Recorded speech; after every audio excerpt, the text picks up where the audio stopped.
So we're going to now talk about what happens with two sample teas and what those actually look like. So we're going to go into two samples. Section 9.1 is actually talking about two sample proportions. I'm not actually going to cover that section, but it's in the book. You're more than welcome to read it. You can certainly do homework on it if you want to. It's really, all of these are the same way. It's just different things you do. It's like the one sample proportion test. It's just for two. We're going to spend a little bit more time with means and what happens with the means. And the reason we talk about two sample more than one sample is that usually we are talking about two sample things. Like we can talk about, is the average height of men taller than the average height of women? Well, of course, we already know that one. So that's kind of a silly one to do. But is the mean weight less after a diet than before? So if it is, then we can say, hey, the diet worked. If it's not, then we can say, yeah, the diet didn't seem to do much for us. So these are things that we can actually go through and deal with. And then like, are the houses in Flagstaff and Phoenix cheaper than the houses in Flagstaff? We all seem to think they are, but you never know. All right. So we're going to compare populations by comparing their means. You can take samples from each population and then compare those statistics. So that's what we're going to talk about doing today and how those work. But we have to talk about how do we collect those samples. So we have these populations that are out there. We have the population of all, let's say, all housing prices in Flagstaff. And we have the population of all housing prices in Phoenix. And we want to compare those two samples. But how we collect the data depends on what kind of analysis we end up doing. And the way we collect those are what we call independent ways, where the independence means the same as it did when we were talking about probability. This values in this data set do not affect the ones in this data set.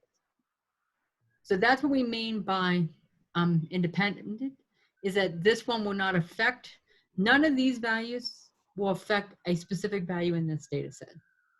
Or we have what are called dependent, or sometimes called matched, or sometimes called paired, where the values in this data set do in fact affect a value in this data set. So examples of these, where we see these are, for paired, one of the examples we see are before and after. So if I want to know if I lose weight from using a diet, then I do want to look my before and after. What was my weight before I started the diet? What was my weight after I started the diet? And then I can then actually not really care about the weight before and after. What would I really care about when I'm thinking about a diet plan? Anybody got an idea?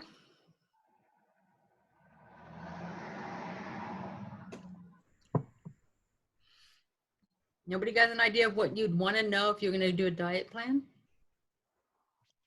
How much you weigh? Maybe a success rate. Okay, I heard two different things and I didn't hear either one of those. So, Tammy, why don't you tell me what you were going to say first? Maybe the success rate of that diet plan, how many people who've tried it like came out with their weight goal and how many failed. Okay, so that actually is proportions because we're caring about success rates. So that's a little different than here. Jacob, what were you saying? I was saying wanting to know how much you weigh now and how much you want to weigh at the end, how much you want to lose. Oh, so you just said a very important word there. If I do a diet, do I want to tell you how much I weighed at the start? Yeah. Do I want to tell you, well, no, wait, be careful. Do I personally want to tell you personally how much I weighed before the diet and how much I weighed after the diet? Or what do you suppose I'd rather tell you? How much you lost? Weight loss. How much I lost. Yeah, so I can actually tell you I did there's an online app diet called Noom, and I did that diet and I've lost 22 pounds. I'm not going to tell you how much I weighed at the start. I'm not going to tell you how much I weigh now, but I can tell you I lost 22 pounds. Okay? So that weight loss is very important to me and very important information for you. I want to know that difference, in other words. The difference is more important than what did I start and end with. I don't really care about how much houses in Phoenix cost and how much houses in Flagstaff cost. I care about how much more expensive are houses in Flagstaff as are houses in Phoenix. So that difference, again, is important to me. So we usually talk about the mean difference than we talk about one versus the other. So we care more about how different these two populations are. That's what we're actually caring to find. Okay. Now let's talk about the difference between paired and independent. If I'm doing weight loss before and after, I would measure my weight before, I'd measure my weight after, then I'd find that difference. Would it make more sense for me to use the same person before and compare it to the same weight after? Or would it Yeah. make sense for me to use anybody's weight before and anybody's Well, weight you can after? use your own. You gotta use the same person to show gotta the use- progress. Yeah, because if I tell you that this person A weighed 170 pounds at the start of the diet and person B weighed 130 pounds at the end of the diet, you don't Plus, they're know. mutually exclusive because the weight of one person doesn't affect the weight of the other. Yeah, well, they're actually not mutually exclusive. They're independent. So be careful. Independent, I mean. I'm sorry. Yeah, okay. But we'd want to do a matched sample in that case. We'd want to use the same person before, so their weight before does in fact affect one of the weights after, mainly that person's weight after. Okay. Another example is if I go and I want to find out right now, it's really interesting, is how expensive is fries over Safeway. Would I want to just walk into Fry's and randomly pick a bunch of items to look at their prices? And then would I want to walk into Safeway and pick a bunch of prices, items in there and look at their prices? What do you You'll want have to keep pick the the same item so you can compare evenly. Yeah, it makes sense to take the same items because I could, by randomness, pick Safeway values would be steaks and diapers and shrimp, whereas at Fry's, I might pick soup and chili and pastas. So I'd want to actually pick the same things so that this price here affects this price here, because you're not going to find pasta at one store being 5 times as much as pasta at the other store. They're all going to be about the same price because pasta is pasta. Now, whether one store charges a little bit more for the pasta, that's what we want to find out. But the price of pasta at one store will, in fact, affect the price of pasta at another store. So we would actually have paired in that case. But housing prices between Flagstaff and Phoenix, could I take a house in Flagstaff and have it affect a very particular house in Phoenix's price? Not really. Not really, because I don't know how they compare. So the houses, if I pick a bunch of houses in Flagstaff and find their prices, and a bunch of houses in Phoenix and find their prices, I can't say that this house price is going to affect any of these. So they're independent. So those are kind of what we want to look at, is how we deal with those and what they look like. So we're going to go actually beyond here for just a moment and kind of do a little experiment, not experiment, but a little exercise. And what I'd like you to do is I'd like you to tell me, here's our 2 problems. This is problem number 1. I'm going to randomly choose 9 international college students and 12 USA college students and compare their GPAs. All right.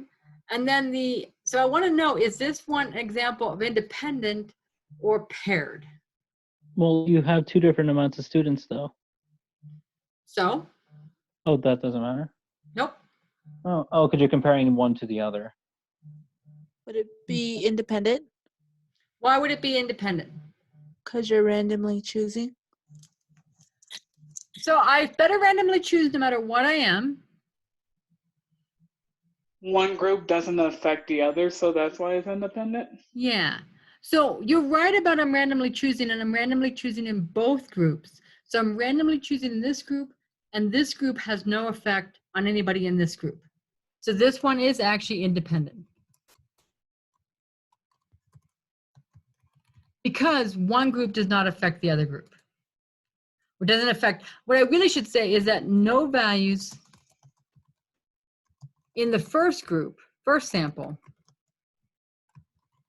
affect a particular value in the second sample. So that's what makes them independent. All right, what about this one? You choose 15 men with high blood pressure, measure their blood pressure, give them new medication, and later measure their blood pressure again. Well, I know that each of them shouldn't have an impact on the other, assuming that they're all random people that have high blood pressure. Right.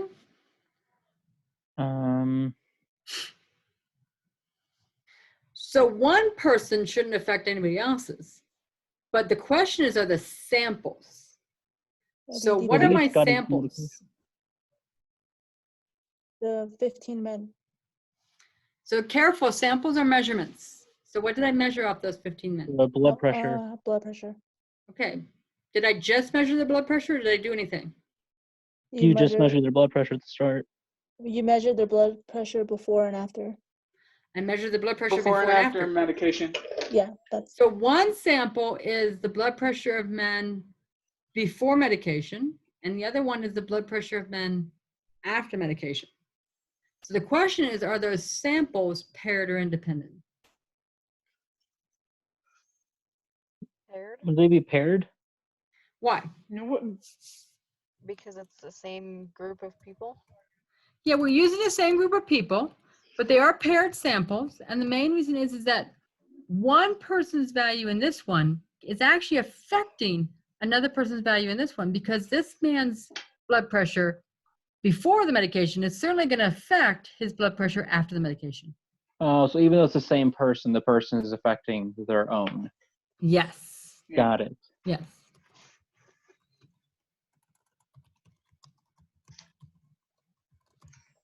So the blood pressure before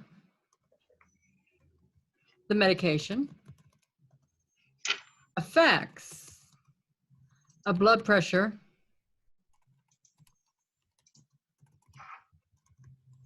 of a after the medication. All right, because they had really high before, their after wouldn't be as low as someone who had lower at the start. We hope that blood pressure goes down with the medication. That's the whole idea of the medication. Okay. All right. So that's what makes them paired, and that's what makes them independent. The main thing is that with independent, I can't say this data value belongs with that one. Whereas with paired, and this is why we call them paired or matched, this data value belongs with this one. They're next to each other. We can match them up. We can say this one and this one are together. Okay. All right. So now what we're going to do is we're going to look at how do we analyze whether they're independent or paired. And we're going to start with paired today, and next time we're going to do independent. So we're going to look at the paired one. With every hypothesis test, again, you're always going to state your variables, but there are two this time. There's going to be the ones from the first sample and the ones from the second sample. There's going to be two means, the one from the first sample and the one from the sample, actually first population and second population. Then we're going to talk about what our hypotheses are going to look like. Depending on what questions being asked, you could have different hypotheses. And then we're going to look at, and again, what we normally care about is that difference. How much, so if I care about the blood pressure before and their blood pressure after, what I really care about is how much lower is their blood pressure after taking the medication. That's really what I care about. So that difference is actually more important to me and what we care about. So sometimes we call that the mean difference. And that's kind of what we're interested in looking at. And then there'll be assumptions. So we're going to look at those assumptions. And then we're going to do the calculations. Again, technology will do those for us. If you want to know how to do it by hand, here's the formula for it. But we're going to do it by technology. And then you're going to have your conclusion and interpretation just like we did before. So let's go ahead and do an example of this. And then we're going to have a confidence intervals, because confidence intervals and hypothesis tests are really intertwined. And so we're going to see how to do those. So we're going to do an example of this and see how it works. All right. So here's our example. The data set pulse, and here's the data set, contains the pulse rate before and after exercise. Now we all know this, that your pulse rate goes up when you exercise, right? We all know this. This really isn't anything new. But now the question is, what about for people who smoke, drink, and exercise regularly? Okay. So we want to know if the pulse before exercise and the pulse rate after were taken from them. And we want to know if there's a difference. And we want to know if it's for males who are non-smokers and do not drink. Okay.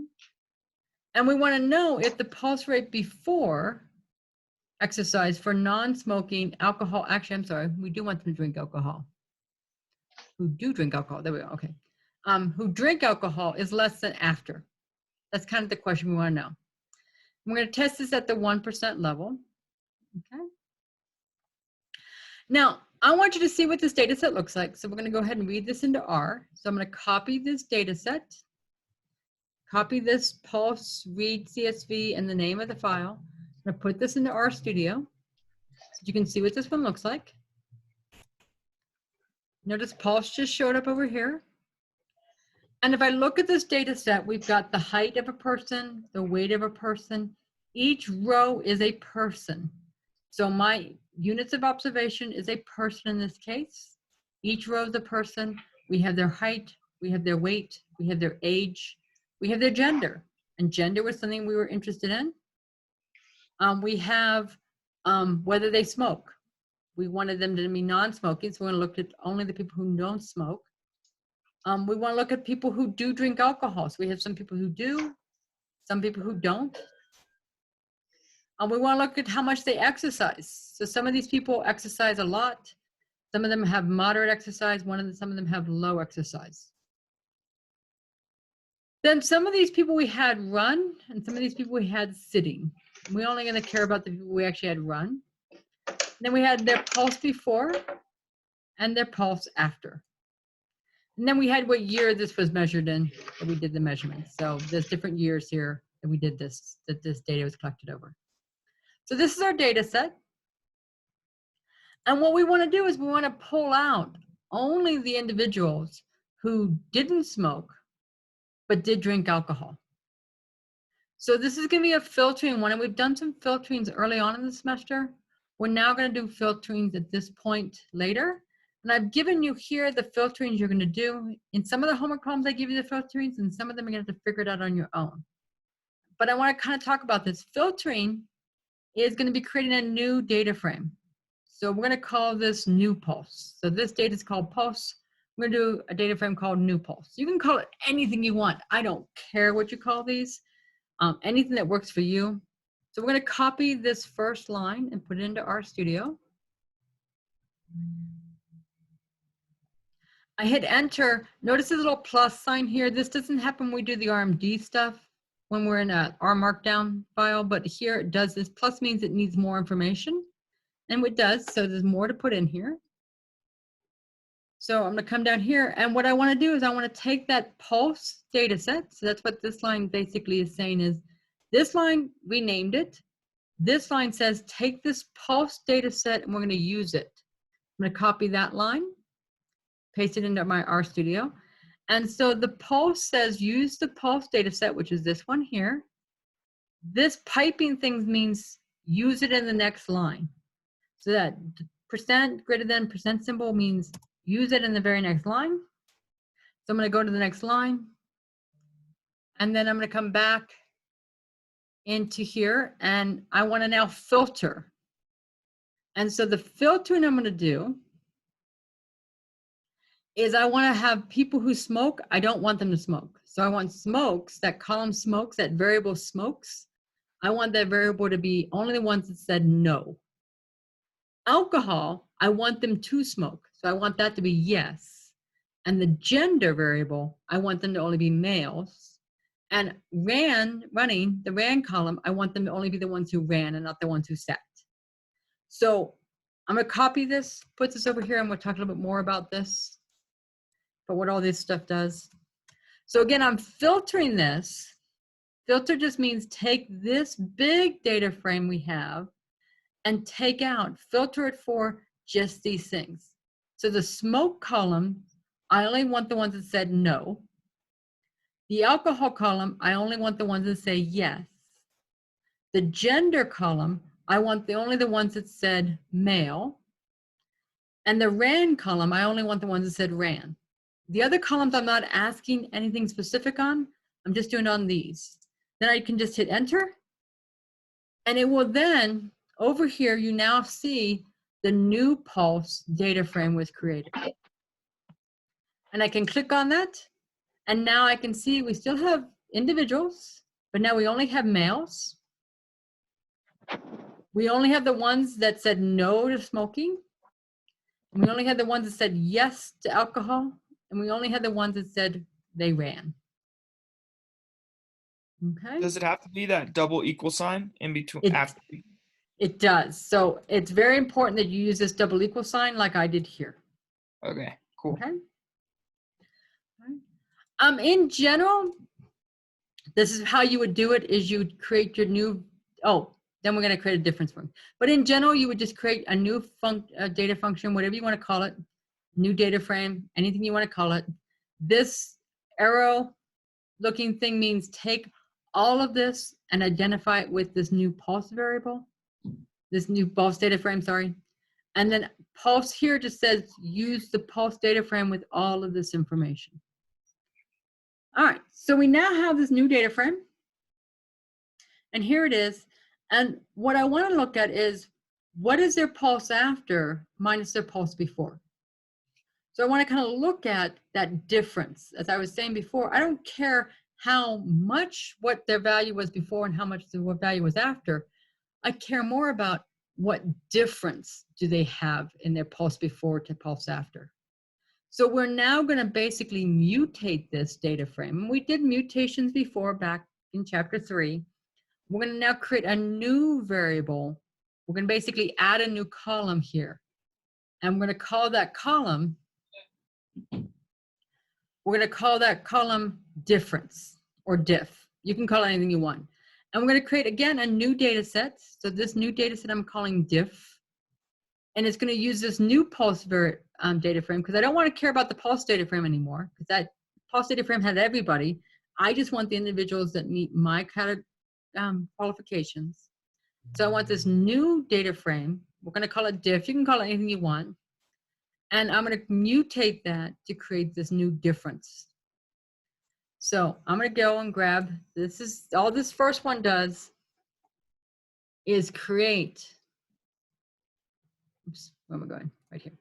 All this new variable, this thing here just says create a new data frame.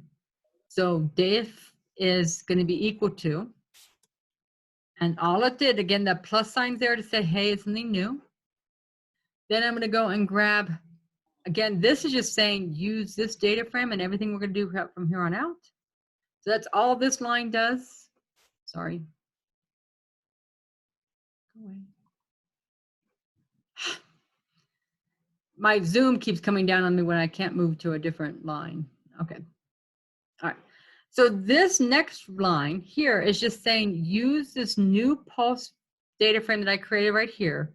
This is the one I want you to use. I'm going to pipe it into this this line. And then this line says mutate. Filter is different from mutate. Mutate actually says change this data frame I had by adding a new column. Filter means take these values out, whereas mutate means change it. So mutating, I'm going to create a new variable. I'm still calling diff. I don't know why I called them all the same, but diff is going to take pulse before and subtract pulse after. And then I hit enter. And again, notice I now have over here a new data frame called diff.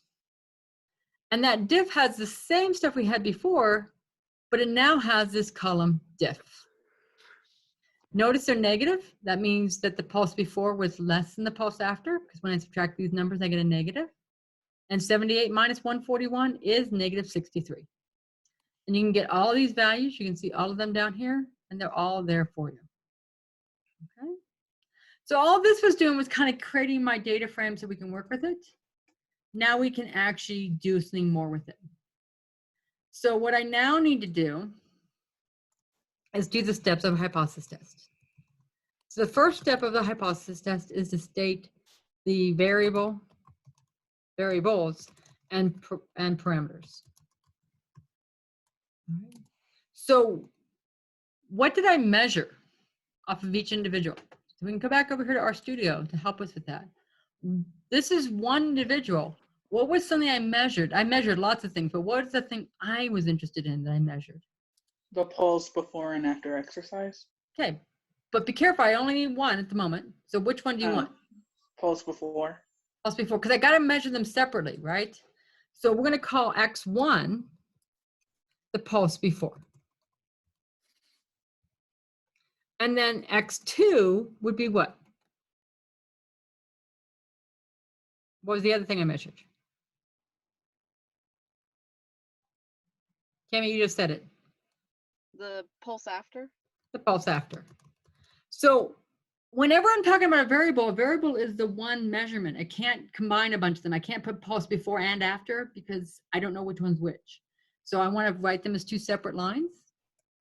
All right, and then what I'm going to calculate from these, so coming back and looking at my thing here, I calculated my difference. That's one thing I calculated.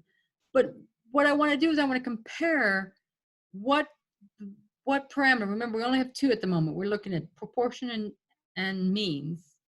So which one do I want here? Proportion of people with pulses or mean pulses? Mean? The What mean number would you method? like to calculate from all these? Would it be the mean of all of them? Mean of all of them, yeah. Because we only have, like I said, we have mean and proportion. Those are the only things we have. So here we'd want to know the mean pulses. So we're going to look at the mean pulse before, and we're going to look at the mean pulse after. Now, if you want to, you can give them their Greek letter symbols. If you want to use the symbols, you're more than welcome to. So we're going to go ahead and insert, and we're going to go ahead and grab the Greek letter mu. This mu is the symbol for the mean, and so you can do that for both of these if you want to. I don't really care. If you don't use the symbols, it's not the end of the world. It's just some symbols to use. Sweetheart, I can't play with you right now. My cat wants me to play. Isn't that how pets are always like? Yes. All right. So we've got, that's our first step of every hypothesis test and every confidence interval, by the way. All right, so now we get to our second step, which is where we actually state the hypothesis. All right, so what I want to know is, going back to my question, that's where we usually go and look for the question. So the other question we also have to determine is this a hypothesis test or is this a confidence interval? So again, reading through the question, what I see here is this very last sentence, pretty much the last sentence, says, do the data indicate that the pulse rate before exercise for non-smoking alcohol drinking males is less than after exercise? So first off, how do I know that this is in fact a hypothesis test? It says show all steps of the hypothesis test. Well, it says that. What if I didn't have that line there? What if I got rid of that line? How would you know that this was a hypothesis test?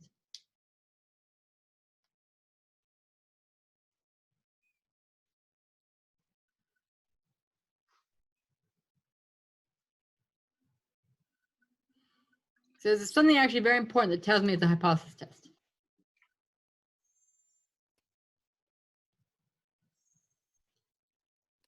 And remember, the purpose of a hypothesis test is to make a decision. Maybe the test at the level, the 1% level. Okay, I'm going to take that line out too. I don't want you to think of that. There's actually something very important here that's telling you that. Okay. Again, I want you to hear what I'm saying. A hypothesis test is to make a decision about a parameter. A Maybe confidence the interval is data to estimate question, it. do the data indicate that the pulse rate before exercise for non-smoking alcohol drinking males is less than after exercise? Maybe that question. Yeah, so that question is asking you to make a decision. It's asking you to make a determination. It's not asking you to estimate anything. It's asking you to make a decision about something. And so that statement there, because it says, do the data indicate, it's asking you to make a decision. And that's the whole purpose of the hypothesis test, is to make a decision. So because that's to make a decision, I know that this is in fact a hypothesis test because I'm being asked to make a decision. Now I have to decide, is this about means or about proportions?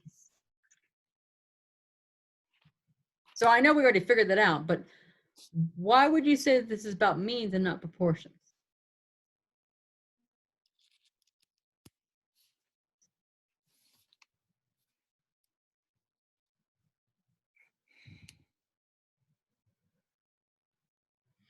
So let me ask you this, how do I calculate a mean?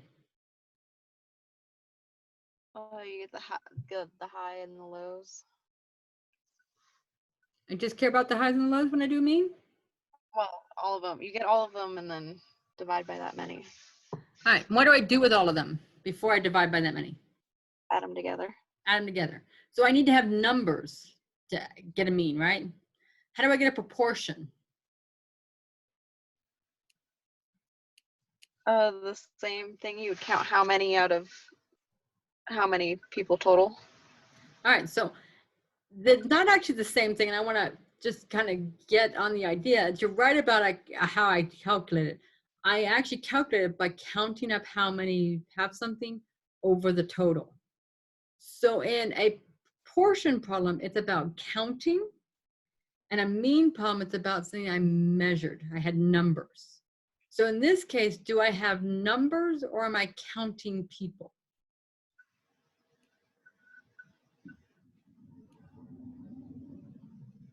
Measurements. I have measurements because I'm measuring their pulse. Pulse rate is a measurement. So because I have things I measured, that's what tells me I have a mean problem.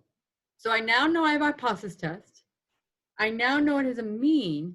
Now I have to ask myself, is it paired? Is it one sample or two? So do I have one sample where I just collected one thing, or did I have two samples where I collected two things from them?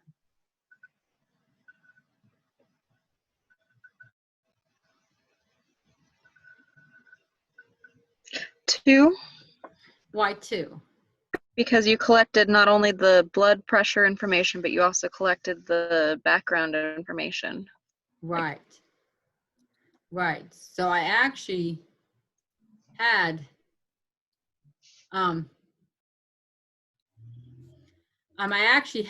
where I had both of those things going on. I measured their before and their after. So there are two samples. All right, so now let's see. I know I have a hypothesis test. I know it's about a mean. I know I have two samples. How are those samples related? Are they independent or paired? Paired. Paired, because the pulse before of a person will affect a value in the second sample of the pulse rate after. So I do actually have paired. So now I've answered the question. I have a hypothesis test. I know I have about mean. I know there's two, and I know it's paired. Good. So I know now what analysis to do. All right, so now let's state our hypothesis. Remember, there's an HO, which is your null hypothesis. I always do that 1 second. So let's do the HA first. The HA is what you're trying to ask. So go back to that first sentence. Oops, went too far. What am I trying to find out? The last sentence. If the data is for non-smoking alcohol drinking males less than after exercise. Okay, so in words, I could actually say, hey, that is the pulse rate before is less than after, right? If you want to write this in symbols, this would be the mean pulse rate before, and actually we do want to say mean here. Let's do mean pulse rate before is less than after. So if you want to use the symbols, you could do the mean, my symbol again, insert equation, and I can do my mean before mu1 is less than my mean after mu2. Okay? HO is where they're not different. So what would we say if they're not different?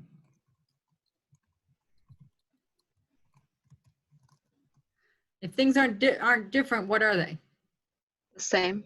The same. All right, and in that case, if you want to use symbols, then you would do, oops, I'm going to insert again. You would do mu1 is what? Equal to. Equal to mu2, yeah. So your HO is always an equal to. Your HA is where things change. It can be less than, it could be greater than, it could be not equal to. Okay? And so that's what you could have. All right, so now we get to our assumptions. And this is where things get a little bit harder. There's actually only two, but we've got a little bit more work to do here. So we're going to first state them. And it's always about what kind of samples I take. What kind of samples should I take?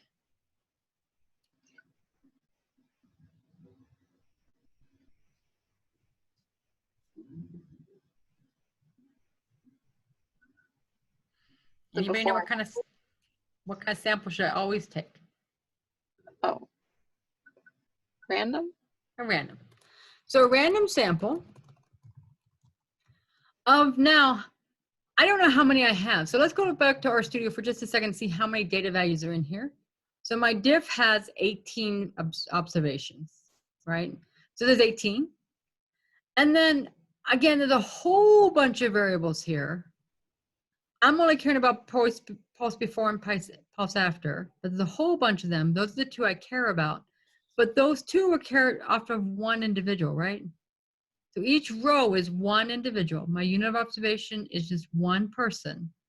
And so I actually took these together sort of in a way. They're off of one person.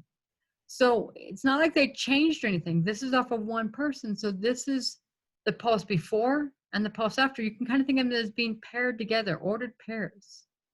So we can actually think of this as being that a random sample of 18 pairs of pulse rates before and after exercise was taken. So that's the state. So I stated it. Now I need to check it. So this is where I had to find out, how did they collect this data? And unfortunately, I have no idea. Okay. So I don't know how they actually got these individuals. I don't know anything about these. I don't tell you anything about it in the problem. And I got this data from someone else, so I don't know how they actually collected it. So unfortunately, I don't know. So it is unknown if this is a random sample. I just don't know. Okay. And so unfortunately, there's not much I can do with that. But now we can get to the second assumption. The second assumption is, and this is where things get a little different.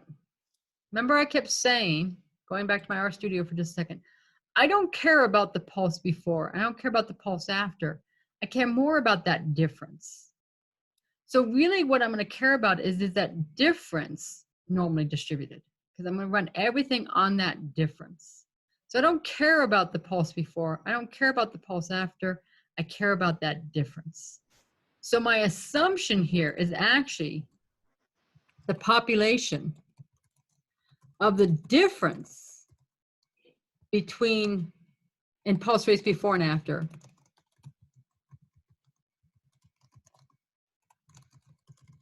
is what? What should every population be?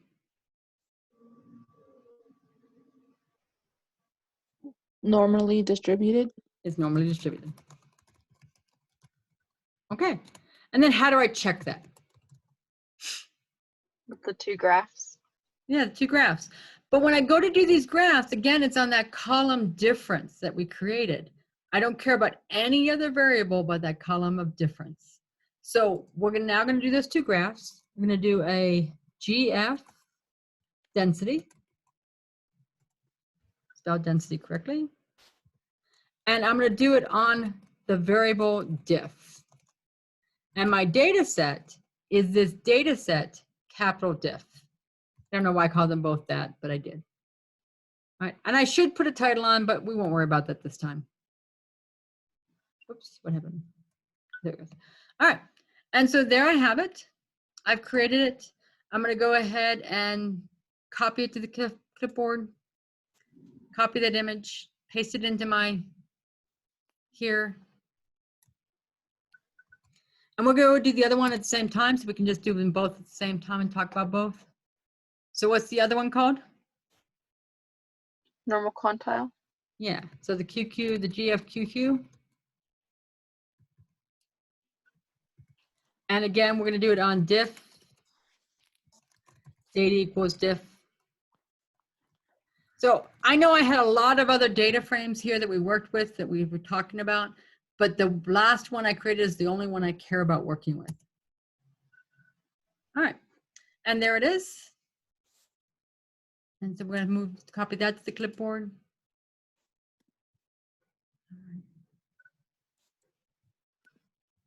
And it's not a bad idea for me to, I probably should have put in what how I created these. Do you want me to put those in there? Do you remember how to create these? Probably wouldn't be a bad idea. So I'll just copy how I created those. So again, you can just highlight and copy. Oops, I have to actually copy. I'll copy both at the same time. There we go. And then I can post them in here. And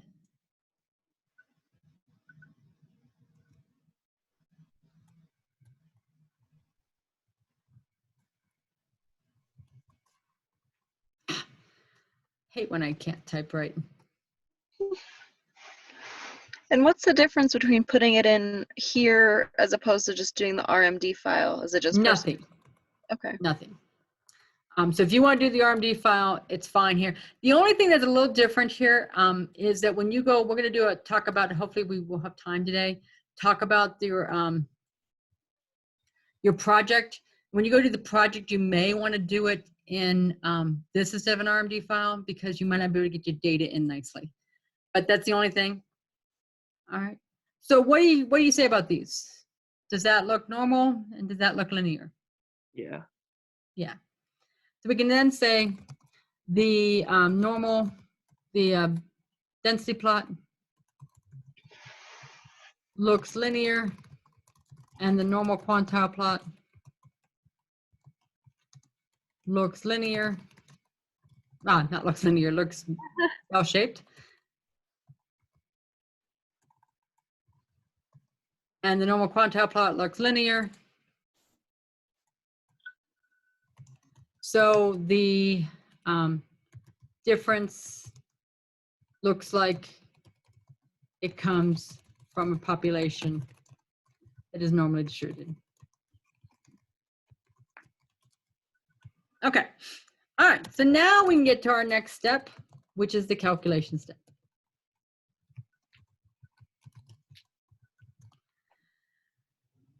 All right. So we're going to go back into RStudio because RStudio will do our calculations for us.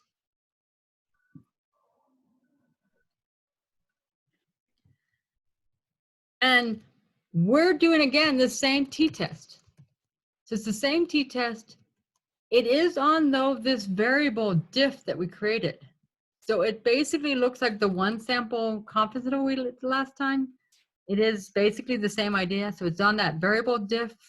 The data set is diff. And we want to say there's no difference. If there's no difference here, if HO is true and there's no difference, and the HO is saying that they equal, then if there's no difference, what should that be? What should the difference be equal to if there's no difference? Don't overthink this. If the price is the same, if there's no difference between the price of two different items, then what would be the difference in the prices? Nothing. Nothing, zero. So what we're gonna do here in our RStudio is we're gonna say mu equals 0. Okay. So mu is that mean difference. That mean difference should be 0. And then because our alternative was, what's the alternative hypothesis again in this case? What did we say HA was? Less than. Less than. And you either put it here, less than, or we put there. So all you're gonna do here, go away. All we're gonna do here is say alternative equals, in quotes, less. And then hit enter. And then I can go copy all this and put it into my document. All right. So we've done our calculations. So all we have to do our calculations is this t.test, the name of your difference variable that you created, your data set that in this case is that difference data set that we created. You could call it anything you want. Again, I don't know why I called it difference. Mu equals 0. If you actually leave that off, it'll assume it's 0. So it's okay if you don't put that mu equals 0 in there. But it's a good idea to put it in there. And alternative equals less because we want to be less than. And then here are the values we want. This is what's known as our test statistic. That is kind of telling you how many standard deviations away from the mean you are. So because it's negative, what does that tell me? That it's to the left. To the left, it's below the mean. And it's -9. So that's pretty far, right? Because we were talking before, -2 to 2. So it's pretty far. And then your p-value, the degrees of freedom we talked a little bit about last time, it'll calculate those for you. It's always going to be that number. And then the p-value is what we're looking at. So in this case, my p-value, I don't know why I put all these numbers in here.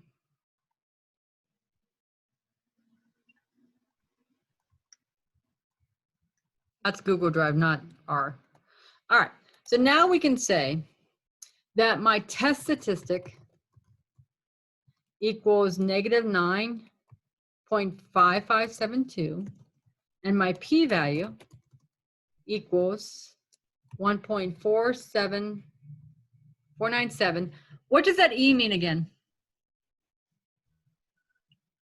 That it would be, the decimal would be 8 spots to the left. Yeah, so it's times 10 to the -8. All right. Okay. All right, and so again, this p-value is telling you how unlikely it is to find this sample mean that we came up with. The sample mean difference is -49. So that means that your pulse before is 49 beats per minute less than your pulse after by 49. And it's unlikely that you're going to get this sample difference mean by this p-value. So is this unlikely to get this given that my HO is true? Yes. Yes, that's a very unlikely thing to have happen. So now we can be at step 5, which is your conclusion.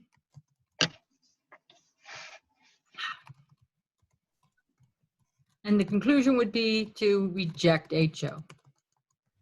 And unfortunately, we are out of time, and I cannot actually tell you what the interpretation is. We will interpret this next time and also show you how to calculate the confidence interval. All right. And then we'll go into doing 2 sample independent tests next time also. And I did want to talk just ever so slightly briefly. We are going to have you have a project now to do.